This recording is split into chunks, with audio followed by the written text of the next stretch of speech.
تا حالا شده به خودت بگی کاش میشد یه بار دیگه برگردم عقب، یه جور دیگه زندگی کنم؟ یا فکر کنی اگه یه شانس دیگه داشتی آیا بعضی چیزا رو عوض میکردی یا نه؟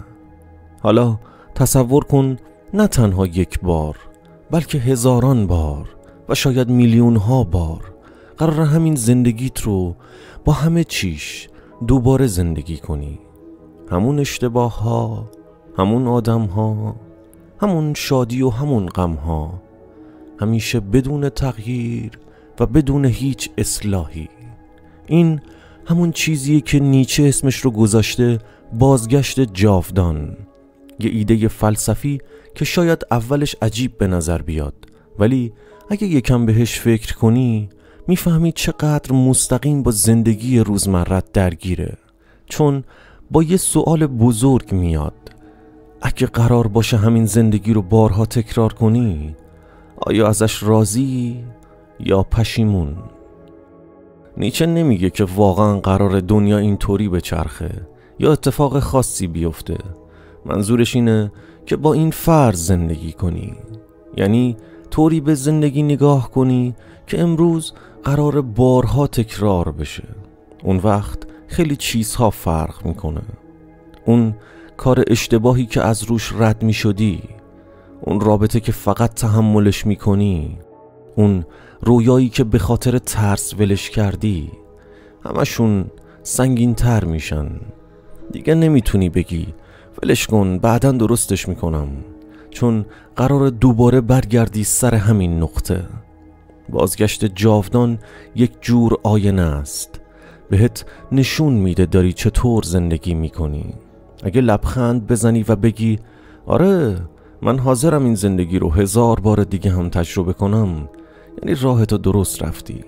ولی اگه با فکر تکرارش سردت بشه، شاید وقتشه یه چیزی رو عوض کنی. اینطوری فکر کن: هر انتخابی که امروز میکنی، از آدمی که باهاش حرف میزنی، غذایی که میخوری، جمله‌ای که میگی و یا فکری که ادامش میدی، قراره نه یک بار بلکه هزاران بار برات تکرار بشه بدون اینکه چیزی توش عوض بشه. توی همون خیابونا راه بری، با همون آدما جر و بحث کنی، توی همون شب بیدار بمونی و همون حسرت‌ها رو دوباره تجربه کنی. برات سخته نه؟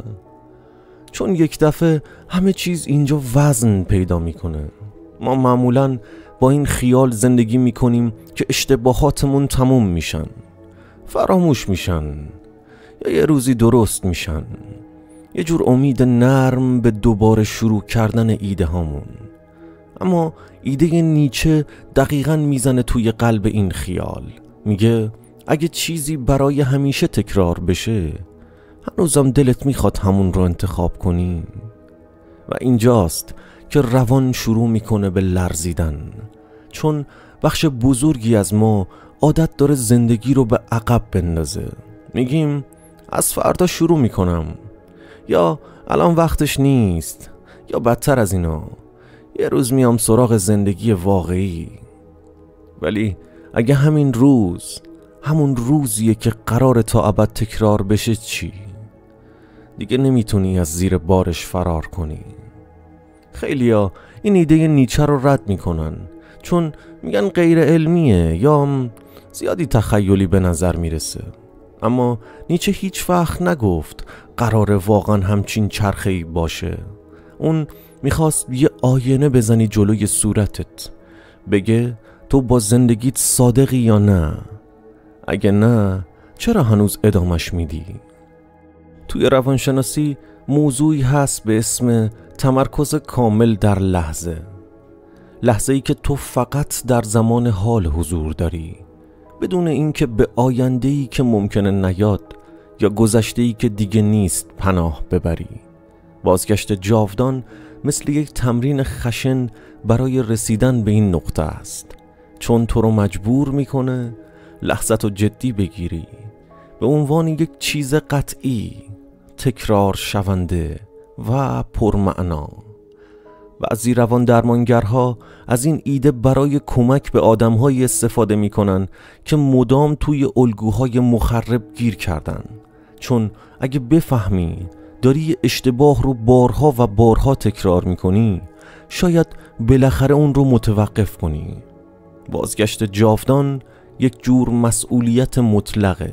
میگه اگه قرار هر چیزی که انتخاب میکنی 1000 بار به سمتت برگرده، بهتر نیست چیزی رو انتخاب کنی که به اون باور داری، نه چیزی که صرفاً راحت تره یا از تو انتظار میره یا بقیه فقط اونو دوست دارن. خب شاید بپرسی خب حالا که چه فایده ای داره بدونم زندگی قرار تکرار بشه یا نه؟ این که فقط یه فرضیه است. خب درست میگی. خود نیچه هم دنبال یه پاسخ علمی نبود. اون میخواست یه چیز دیگر رو توی ذهنمون بیدار کنه به اسم مسئولیت.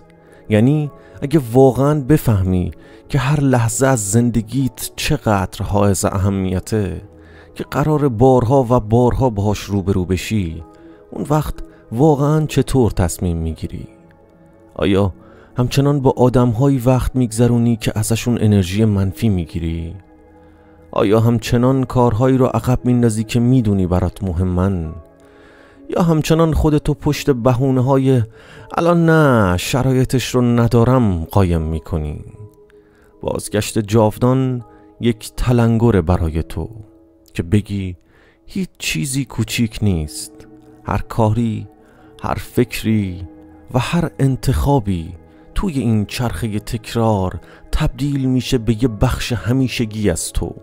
شاید از بیرون کسی نفهمه تو با خودت چی میگذرونی، ولی تو خودت بهتر از هر کس دیگه‌ای میدونی و اگر قرار 1000 بار دیگه همین مسیر رو بری، فقط یک سوال مهم برات میمونه: میخوای چجوری زندگی کنی؟